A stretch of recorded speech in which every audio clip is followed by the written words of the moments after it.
Kajian Kitab.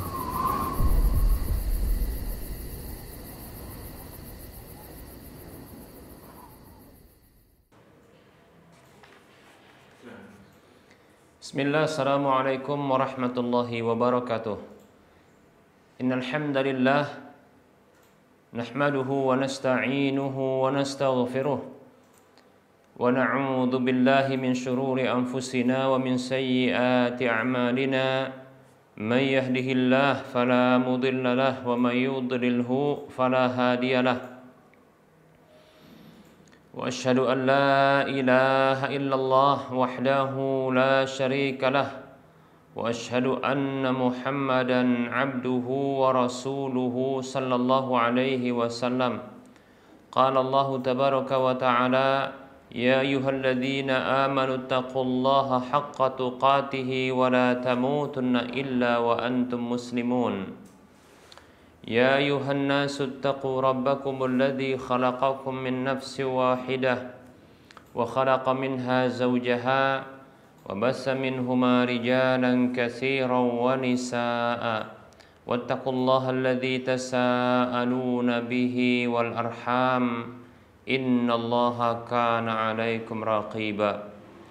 يا أيها الذين آمنوا اتقوا الله وقولوا قولا سديدا يصلح لكم أعمالكم ويغفر لكم ذنوبكم ومن يطع الله ورسوله فقد فاز فوزا عظيما. أما بعد فإن أصدق الحديث كتاب الله وخير الهدى هدى رسول الله صلى الله عليه وسلم وشر الأمور محدثاتها وكل محدثة بدعة وكل بدعة ضلالة وكل ضلالة في النار. Alhamdulillah, mari kita bersyukur kepada Allah atas semua nikmat yang Allah berikan kepada kita. Salawat dan salam tak lupa kita ucapkan untuk Rasulullah sallallahu alaihi wasallam. Para hamba Allah rahimani wa rahimakumullah, kita lanjutkan bahasan kitab Minhajul Muslim di bab yang keempat tentang ibadah, dan kita masih bahas tentang salat berjamaah. Baik para hamba Allah rahimani wa rahimakumullah, di antara adab keluar menuju sholat berjamaah yang pertama adalah meninggalkan pekerjaan dan kesibukan ketika hadirnya waktu sholat tersebut. Ini di antara adab sebenarnya ini adab kepada Allah Subhanahu wa taala. Ya, adab kepada Allah Subhanahu wa taala, di mana Allah tabaraka wa taala yang telah menciptakan kita dari tiada menjadi ada, dan kita diperintahkan untuk beribadah kepadanya. Di antaranya adalah beribadah dengan cara sholat menghadapnya.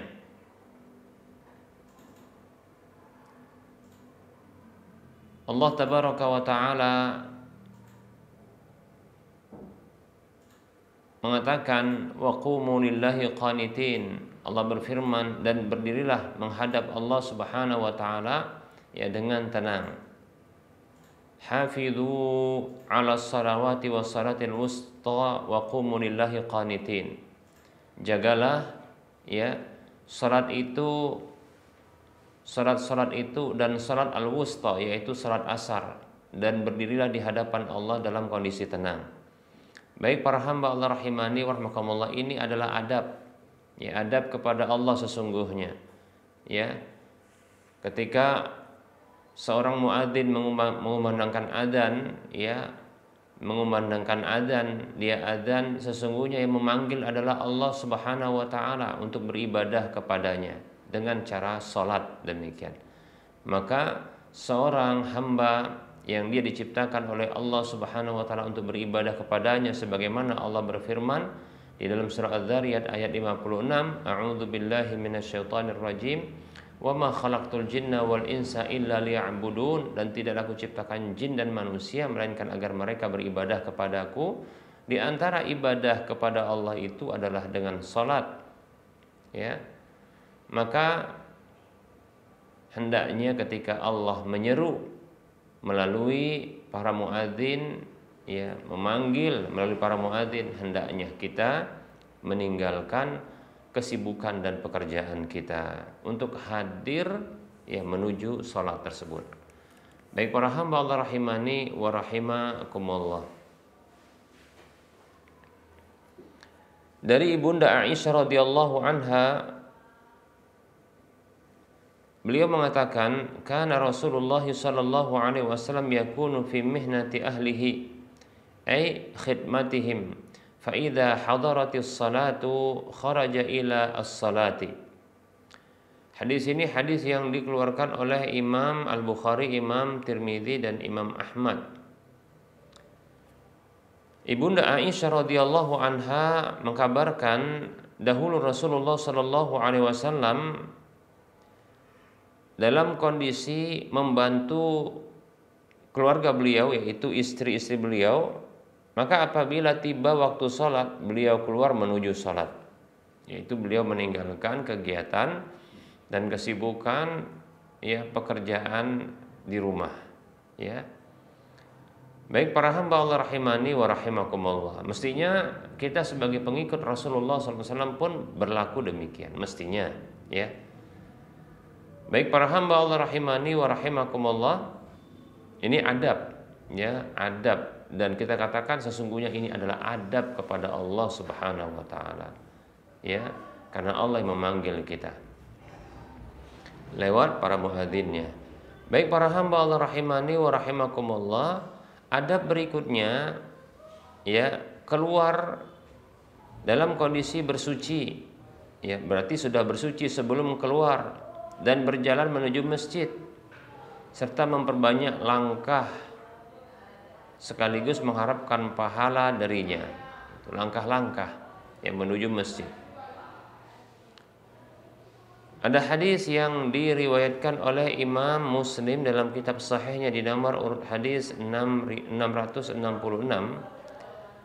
dari Abu Hurairah radhiyallahu anhu, ia mengatakan, qala Rasulullah sallallahu alaihi wasallam, Rasulullah sallallahu alaihi wasallam beliau bersabda, man tatahhara fi baitihi thumma masya ila baitin min buyutillahi liyaqdiya faridatan min faraidillahi kanat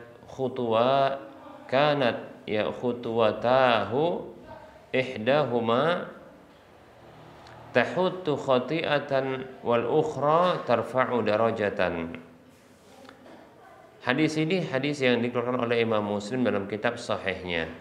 Rasulullah sallallahu alaihi wasallam bersabda, yang artinya siapa saja yang bersuci di rumahnya, kemudian dia berjalan menuju salah satu dari rumah-rumah Allah, maksudnya masjid atau tempat ibadah, ya, baik itu masjid besar atau masjid kecil, ya, liyaqdiya faridatan min faraidillahi, untuk menunaikan salah satu dari kewajiban yang Allah wajibkan, kewajiban-kewajiban yang telah Allah wajibkan. Kanat khutuwatahu, ya, maka dua langkahnya itu salah satunya menghapuskan dosa dan yang lainnya mengangkat derajatnya. Masya Allah, ya, lihat itu, ya. Jadi langkah-langkah kaki yang diarahkan oleh seorang hamba menuju masjid rumah Allah Subhanahu wa taala untuk beribadah kepada Allah Subhanahu wa taala, ya, untuk sholat contohnya, atau untuk menuntut ilmu, maka langkah-langkah kaki itu para hamba Allah rahimani wa rahimakumullah, yang satu mengangkat derajat, yang satu menghapuskan dosa, begitu. Maka dengan demikian, dengan banyaknya langkah-langkah itu, ya, ini menunjukkan anjuran bersuci sebelum berangkat, ya, artinya bersuci di rumah, kemudian berjalan kaki. Karena langkah-langkah itu akan menyebabkan kita, ya, mendapatkan ampunan dan meninggikan derajat kita. Demikian, ya. Baik para hamba Allah rahimani wa rahimakumullah, ya. Ini keuntungan yang besar tentunya bagi orang-orang yang memakmurkan masjid Allah Subhanahu wa taala. Kemudian para hamba Allah rahimani wa rahimakumullah, ada hadis yang lain. Hadis yang dikeluarkan oleh Imam Al-Bukhari dalam kitab sahihnya di nomor urut hadis 651, demikian pula Imam Muslim dalam kitab sahihnya di nomor urut hadis 662 dari Abu Musa Al-Asy'ari radhiyallahu anhu bahwa Nabi sallallahu alaihi wasallam beliau bersabda, "A'dhamun nasi ajran fi sholati ab'aduhum fa'ab'aduhum ya mamsha fa'ab'aduhum mamsha." Nabi sallallahu alaihi wasallam beliau bersabda, orang yang paling besar pahalanya dalam sholat itu adalah orang yang paling jauh. Lalu ya, orang yang paling jauh jalan kakinya. Ya. Baik para hamba Allah rahimani wa rahmakumullah. Nah, di sini disebutkan oleh Nabi Shallallahu alaihi wasallam ya, orang yang paling besar pahala sholatnya adalah orang yang paling jauh. Tidak disebutkan di sini dikaitkan dengan jalan kaki atau naik kendaraan. Yang penting paling jauh. Jadi kalau contohnya ini biasanya di perkampungan, ya, atau di perkotaan, tapi ya ini pemukimannya mungkin banyak orang-orang non muslimnya, ya, sehingga dia menempuh perjalanan yang jauh dengan kendaraan, contohnya mungkin sampai 15 menit, ya, atau 1 jam, setengah jam dia sholat berjamaah, ya, sampai-sampai mungkin pun suara adzan itu sayup-sayup terdengar di rumahnya, ya, demikian. Nah, orang seperti ini kata Nabi SAW, orang yang paling jauh ya adalah orang yang paling besar pahalanya, pahala sholatnya, demikian ya, karena jauh, demikian. Kemudian berikutnya adalah fa'ab'aduhum mamsha, orang yang paling jauh jalan kakinya. Nah begitu, ini berikutnya. Jadi memang kalau ada orang yang jalan kakinya, kita katakan ya, kalau jalan kaki dia mungkin sekitar 10 sampai 20 menit menuju masjid, ya, sengaja dia tidak naik kendaraan tapi dia jalan kaki, jarak tempuh dari rumahnya menuju masjid kurang lebih sekitar 10 menit, Masya Allah, ya. Nah itu berapa langkah yang dia langkahkan kaki menuju masjid tersebut. Nah ini adalah orang yang disebutkan adalah orang yang berikutnya mendapatkan pahala yang besar ya dalam pahala sholatnya, demikian. Tapi ya yang paling besar pahalanya yang paling jauh, yang paling jauh tidak disebutkan di sini dengan jalan kaki, bisa jadi adalah dengan kendaraan juga. Nah seperti itu, karena tentunya usahanya lebih besar, demikian. Baik para hamba Allah rahimani wa rahmakumullah.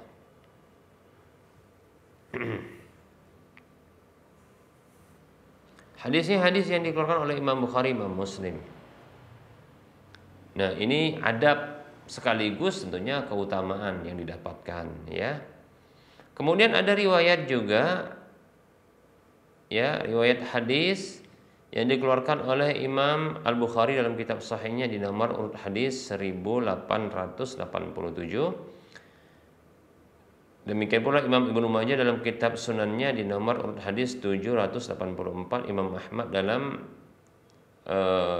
musnadnya, kalau Ibnu Majah dalam kitab sunannya, Imam Ahmad dalam musnadnya di jilid ketiga di nomor urut hadis 106.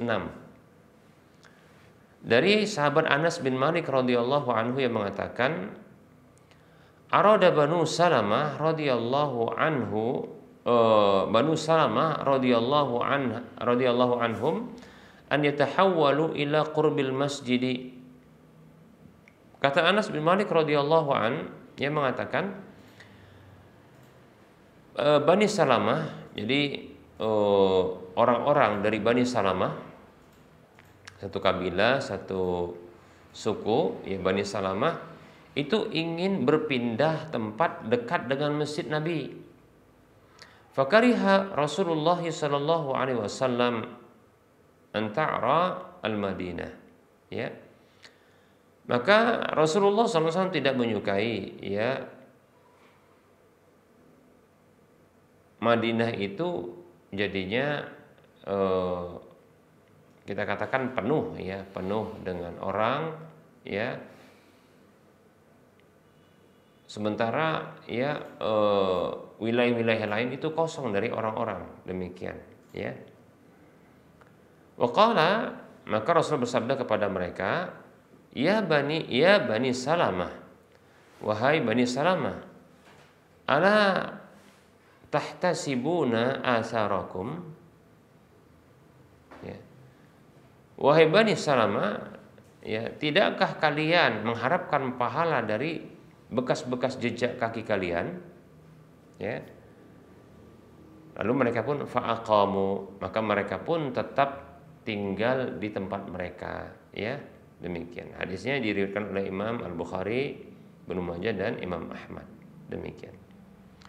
Dalam lafadznya, dalam riwayat yang lain, ya, ini hadis dari Jabir radhiyallahu an, fanahana wa qala, maka beliau melarang kami, kata Bani Salamah, ya,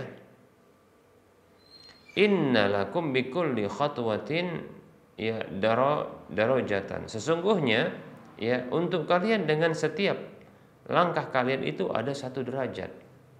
Demikian ya. Hadis ini hadis yang dikeluarkan oleh Imam Muslim dan Imam Ahmad, yang hadis yang sahih tentunya. Masya Allah ya.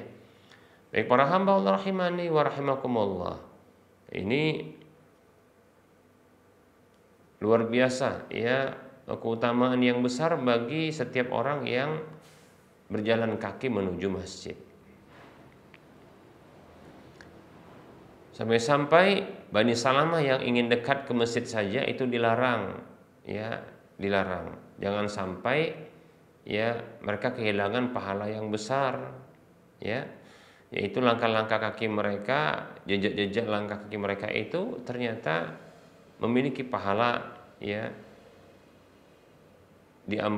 diampunkannya dosa, ditinggikan derajat, ya, kemudian koleksi pahala yang banyak, demikian ya.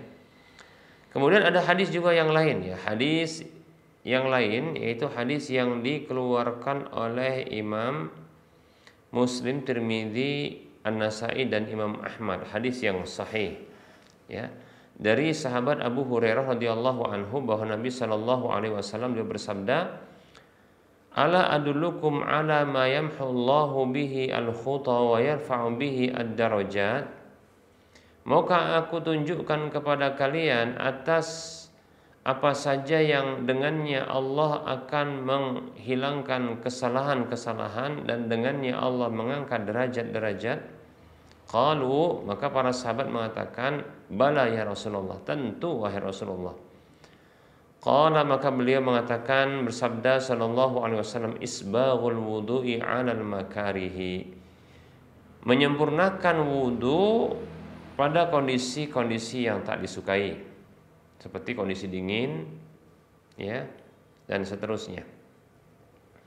Wa kasratul khuta ilal masajidi, wa kasratul khataya atau khuta ilal masajidi, ya. Kemudian adalah banyaknya langkah-langkah kaki menuju masjid-masjid. Masya Allah ya. Ini bisa menghapuskan dosa dan meninggikan derajat. Kemudian wantidharus salati ba'da salati, dan menanti salat setelah salat, yaitu menunggu ya hadirnya waktu salat setelah salat. Fadzalikumur ribat, ya, fadzalikumur ribat. Itulah dia ar-ribat. Ar-ribat itu adalah ya menjaga perbatasan kekuasaan kaum muslimin, demikian. Itu pahalanya besar, ya. Nah, orang yang dia menjaga waktu sholat, batasan sholat ini, ternyata ini seperti ar-ribat, ya, diumpamakan oleh Nabi seperti ar-ribat, demikian. Baik para hamba Allah rahimani wa rahimakumullah, hadis yang terakhir pada pertemuan kali ini akan kita sebutkan ya terkait dengan langkah-langkah kaki yang ternyata ya bolak-baliknya kita ke masjid Allah Subhanahu wa taala ini akan mendatangkan pahala. Hadis yang terakhir pada pertemuan kali ini yang akan kita sebutkan adalah hadis yang dikeluarkan oleh Imam Al-Bukhari dan Imam Muslim dari Abu Hurairah radhiyallahu anhu bahwa Nabi Shallallahu alaihi wasallam beliau bersabda, "Man ghada ilal masjidi aw raha a'addallahu lahu nuzula ya minal jannati kullama ghada aw raha." Kata Nabi Shallallahu alaihi wasallam, siapa saja yang berangkat di waktu pagi menuju masjid atau di sore hari, maka Allah siapkan untuk dia jamuan-jamuan dari surga setiap kali dia berangkat di waktu pagi atau sore hari. Masya Allah. Ya. Nah tentunya orang yang mendapatkan jamuan ya di surga, dia akan masuk surga gitu loh ya. Demikian. Nah ini ya orang yang datang ke rumah Allah Subhanahu wa taala di waktu pagi dan sore hari ya, itu ternyata diupamakan itu bagaikan tamu bagi Allah Subhanahu wa taala. Orang yang datang ke rumah Allah yaitu masjid Allah di waktu pagi, sore hari atau dia silih berganti di waktu salat terus dia. Zuhur, asar, maghrib, isya, subuh, waktu Jumat dia salat Jumat, demikian begitu. Bahkan dia tambah kalau ada kegiatan ya seperti menuntut ilmu, dia pun berangkat ke masjid. Ya, maka orang yang berangkat ke masjid, datang ke masjid ke rumah Allah itu bagaikan tamu Allah Subhanahu wa taala. Hanya saja Allah Subhanahu wa taala akan jamu kelak nanti dia di surga. Ya, walaupun dia dapatkan jamuan di rumah Allah itu dengan ketenangan. Ya, dengan ketenangan jiwa, ya. Dengan lapangnya hidupnya dan seterusnya, namun dia akan dapatkan jamuan yang hakiki insyaallah taala di surga sebagaimana janji ya Allah yang disampaikan oleh Rasulullah SAW dalam hadis yang kita sebutkan ini. Demikian. Nah ini keutamaan yang besar ya. Orang yang bolak-balik ke masjid itu ternyata dikasih jamuan ya dari jamuan surga yang tentunya dia akan masuk surga insyaallah taala. Semoga Allah Subhanahu wa taala mudahkan kita untuk memakmurkan rumah Allah, beribadah kepada Allah Subhanahu wa taala sampai akhir hidup kita. Barangkali ini saja materi yang bisa kita sampaikan. Insyaallah taala kita akan lanjutkan pada pertemuan yang akan datang, masih membahas tentang adab keluar ya menuju rumah Allah Subhanahu wa taala, masjid Allah untuk melakukan sholat berjamaah. Nah, semoga bermanfaat apa yang kita sampaikan ini. Baik, para hamba Allah rahimani wa rahimakumullah, sebelum kita mengakhiri perjumpaan seperti biasa, kita memberikan motivasi untuk berdonasi membangun masjid ya Al-Muwahhidin yang nantinya akan dijadikan sebagai Islamic Center, pusat kajian Islam ilmiah ya di wilayah Medan dan sekitarnya. Bagi siapapun yang ingin mendapatkan sebuah rumah di surga, dan siapapun yang ingin mendapatkan minimal pahalanya 700 kali lipatnya, dan siapapun yang ingin mendapatkan pahala yang terus mengalir, yuk mari kita berinfak di jalan Allah. Membangun masjid itu termasuk infak di jalan Allah. Masjid Al-Muwahhidin sedang dalam pembangunan. Mari kita berdonasi, berinfak di jalan Allah ke pembangunan Masjid Al-Muwahhidin ini. Silakan transfer ke nomor rekening Bank Syariah Indonesia di nomor 71 Bank Syariah Indonesia di nomor 7127485555 atas nama Yayasan Lajnah Dakwah Medan Kode Bank 451. Semoga Anda termotivasi dan semoga bermanfaat. Mohon maaf atas segala kekurangan. Kita ketemu lagi di lain kesempatan. Wassallallahu ala Muhammad wa ala alihi wa ashabihi ajma'in. Subhanakallahumma wa bihamdika asyhadu an la ilaha illa anta astaghfiruka wa atubu ilaika walhamdulillahi rabbil alamin. Wassalamualaikum warahmatullahi wabarakatuh.